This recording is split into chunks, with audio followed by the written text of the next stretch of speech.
सोचो दोस्तों, एक तरफ चाइना ने पिछले 20 साल में भारत के चारों तरफ बंदरगाह बना लिए, बांग्लादेश के मोंगला में, म्यांमार के क्यूक्यू में, श्रीलंका के हम्बनटोटा में, पाकिस्तान ग्वादर में, मालदीव में, यानी पूरे हिंद महासागर में एक एक करके पांव पसारता रहा। और दूसरी तरफ भारत ने बिल्कुल चुपचाप एक ऐसी जगह पर कदम रखा जहां से पूरे चाइना की अर्थव्यवस्था की सबसे बड़ी नस दबाई जा सकती है। सिर्फ एक बंदरगाह, सिर्फ एक रणनीतिक डील, और बीजिंग में बैठे सी जिनपिंग को शायद अंदाजा भी नहीं था कि भारत इतनी सटीक और दूरदर्शी चाल चलेगा। तो आज हम बात करेंगे उस मास्टर मूव की जो आने वाले दशकों तक हिंद महासागर की पूरी जियोपॉलिटिक्स को बदल सकती है और जिसने दुनिया भर के रक्षा विशेषज्ञों को हैरत में डाल दिया है।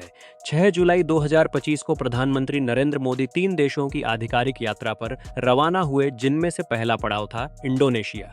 वहां उन्होंने राष्ट्रपति प्रबोवो सुबियांतो से मुलाकात की। यह कोई साधारण राजनयिक दौरा नहीं था दोस्तों। इस मीटिंग में खाद्य सुरक्षा, स्वास्थ्य समझौते और रक्षा सहयोग समेत कई मुद्दों पर गहरी बातचीत हुई। दोनों देशों के बीच इस दौरे में रिश्तों को कॉम्प्रिहेंसिव स्ट्रेटेजिक पार्टनरशिप का दर्जा दिया गया, जो कि अपने आप में एक बड़ा कूटनीतिक कदम है। लेकिन जो समझौता सबसे ज्यादा चर्चा में आया वह था इंडोनेशिया के सुमात्रा द्वीप पर स्थित साबांग पोर्ट का विकास। भारत सरकार ने इस बंदरगाह के विकास का जिम्मा अपने हाथ में लिया। यह साबांग पोर्ट महज एक बंदरगाह नहीं है दोस्तों, यह भारत के ग्रेटर निकोबार द्वीप से सिर्फ 160 किलोमीटर की दूरी पर स्थित है, और यही वह दूरी है जो पूरी कहानी को ऐतिहासिक बनाती है। साथ ही इस यात्रा में भारत ने इंडोनेशिया को ब्रह्मोस सुपरसोनिक क्रूज मिसाइल की आपूर्ति का समझौता भी पूरा किया। यह वही ब्रह्मोस है जो ध्वनि की गति से 3 गुना यानी मैक 3 की रफ्तार से उड़ती है और जिसकी मारक क्षमता लगभग 500 किलोमीटर तक है। यह मिसाइल भारत और रूस ने संयुक्त रूप से विकसित की है और इसे दुनिया की सबसे घातक ऑपरेशनल क्रूज मिसाइलों में से एक माना जाता है। इंडोनेशिया खुद ब्रह्मोस के लिए लंबे समय से उत्सुक था, क्योंकि यह मिसाइल पहले से ही फिलीपींस और वियतनाम को दी जा चुकी है। यानी चाइना की 9 डैश लाइन के इर्द गिर्द भारतीय मिसाइल टेक्नोलॉजी का एक पूरा सुरक्षा घेरा धीरे धीरे खिंचता जा रहा है।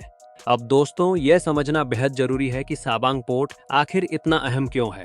इंडोनेशिया और मलेशिया के बीच जो संकरा समुद्री रास्ता है उसे मलक्का स्ट्रेट कहते हैं। यह दुनिया के सबसे व्यस्त शिपिंग लेन में से एक है।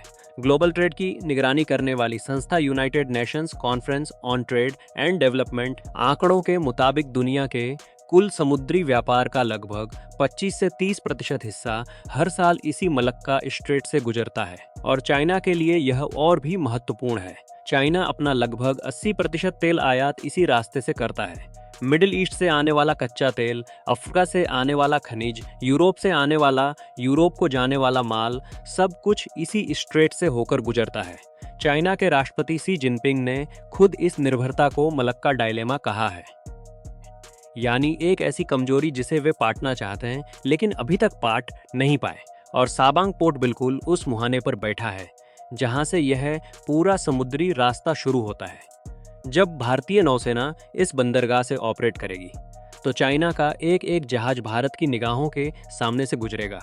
इस साझेदारी के तहत इंडोनेशिया ने भारत की परमाणु संचालित पनडुब्बियों को अपने समुद्री क्षेत्र में गश्त करने की अनुमति भी दे दी है, जो एक बेहद असाधारण और ऐतिहासिक कदम है। अब दोस्तों, यहाँ एक स्वाभाविक सवाल उठता है, इंडोनेशिया ने यह सब भारत के साथ क्यों किया? चाइना से तो उसके गहरे आर्थिक रिश्ते हैं, रेलवे लाइनें हैं, तो फिर यह झुकाव भारत की तरफ क्यों? इसका जवाब छुपा है नाटूना आइलैंड में।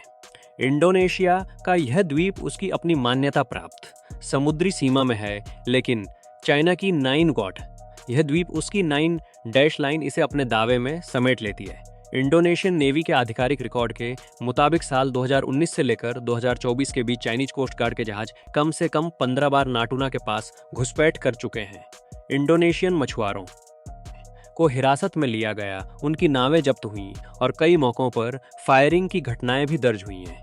यानी चाइना ने इंडोनेशिया को बार बार यह जता दिया कि उसकी अपनी समुद्री संप्रभुता दांव पर है। ऐसे में इंडोनेशिया के लिए सबसे समझदारी का कदम था कि एक ऐसे साझेदार के साथ खड़ा हो जो न सिर्फ हथियार दे बल्कि कूटनीतिक ताकत भी साथ लाए। भारत ने ठीक उसी वक्त हाथ बढ़ाया और इंडोनेशिया ने पूरे विश्वास के साथ स्वीकार किया। तो चाइना की प्रतिक्रिया कैसी रही? बीजिंग की सरकारी मीडिया ग्लोबल टाइम्स ने इस डील को भड़काऊ और क्षेत्रीय अस्थिरता फैलाने वाला कदम करार दिया। Chinese ministry of foreign affairs के प्रवक्ता लिन जियान ने सार्वजनिक रूप से कहा कि किसी भी देश की द्विपक्षीय साझेदारी किसी तीसरे देश के खिलाफ लक्षित नहीं होनी चाहिए। यह बयान खुद ब खुद यह बता देता है कि बीजिंग इस पूरे घटनाक्रम से कितना असहज महसूस कर रहा है। अमेरिकी विदेश विभाग के प्रवक्ता ने कहा कि भारत और इंडोनेशिया की बढ़ती रक्षा साझेदारी एक फ्री और ओपन इंडो पैसिफिक के साझा लक्ष्य को मजबूत करती है। जापान ने भी इसे क्षेत्रीय स्थिरता के लिहाज से सकारात्मक करार दिया और कहा कि यह साझेदारी नियम आधारित अंतर्राष्ट्रीय व्यवस्था के अनुरूप और जरूरी है। अब थोड़ा पीछे जाकर बड़ी तस्वीर देखते हैं। दोस्तों, भारत का ग्रेटर निकोबार प्रोजेक्ट एक बेहद महत्वाकांक्षी राष्ट्रीय परियोजना है जिसे नीति आयोग ने साल 2021 में प्रस्तावित किया था। इस प्रोजेक्ट के तहत ग्रेटर निकोबार पर एक बड़ा ट्रांसशिपमेंट पोर्ट, एक फुल स्केल मिलिट्री बेस, एक इंटरनेशनल एयरपोर्ट और एक नई टाउनशिप विकसित की जानी है। यह परियोजना करीब 75,000 करोड़ रुपए की है। साबांग पोर्ट का विकास इसी ग्रेटर निकोबार विजन का एक स्वाभाविक और जरूरी विस्तार है। एक तरफ निकोबार पर भारत का खुद का नौसेना अड्डा और ठीक 160 किलोमीटर की दूरी पर साबांग में एक मित्र देश की मजबूत उपस्थिति। ये दोनों मिलकर मलक्का स्ट्रेट के एंट्री पॉइंट पर भारत की एक स्थायी और प्रभावशाली निगरानी स्थापित करते हैं। इसके अलावा फिलीपींस, वियतनाम और अब इंडोनेशिया को दी गई ब्रह्मोस को नक्शे पर देखो तो ये सब 9 डैश लाइन के बिल्कुल इर्द गिर्द एक मजबूत सुरक्षा दायरा बनाते हैं। पूर्व नेवी अधिकारी और रक्षा विश्लेषक कैप्टन डी के शर्मा के मुताबिक यह कदम भारत को हिंद महासागर में एक नेट सिक्योरिटी प्रोवाइडर की भूमिका में स्थापित करता है, जो क्षेत्रीय शांति और व्यापारिक सुरक्षा दोनों के लिए जरूरी है। इंडियन ओशन रीजन में भारत की यह बढ़ती पकड़ केवल सैन्य नहीं बल्कि आर्थिक और कूटनीतिक भी है, जो आने वाले वर्षों में और मजबूत होगी। चाइना ने स्ट्रिंग ऑफ पर्ल्स की रणनीति के तहत दशकों में एक बंदरगाह पर पकड़ जमाई। सोचता रहा कि भारत को समुद्र से घेर लेगा, लेकिन यह नहीं समझा कि एक असली बंदरगाहों की तादाद में नहीं है। असली ताकत उस एक जगह पर होने में है जहां से सारी रसद और सारी ऊर्जा गुजरती है। साबांग पोर्ट और ब्रह्मोस का फैला हुआ नेटवर्क मिलकर एक बिल्कुल स्पष्ट संदेश दे रहे हैं कि अगर कभी टकराव की नौबत आई तो चाइना की पूरी समुद्री सप्लाई लाइन को खतरे में डाला जा सकता है। और सबसे अहम बात यह है दोस्तों कि भारत ने यह सब बिना एक भी गोली चलाए, बिना किसी सैन्य संघर्ष के केवल कूटनीति और रक्षा साझेदारी के दम पर हासिल किया है। भारत अब केवल प्रतिक्रिया देने वाला देश नहीं रहा। भारत अब खेल को अपनी शर्तों और अपनी तैयारी पर खेल रहा है। तो दोस्तों, अभी के लिए इतना ही। मिलता हूं आपसे अगले वीडियो में। तब तक के लिए जय हिंद, वंदे मातरम।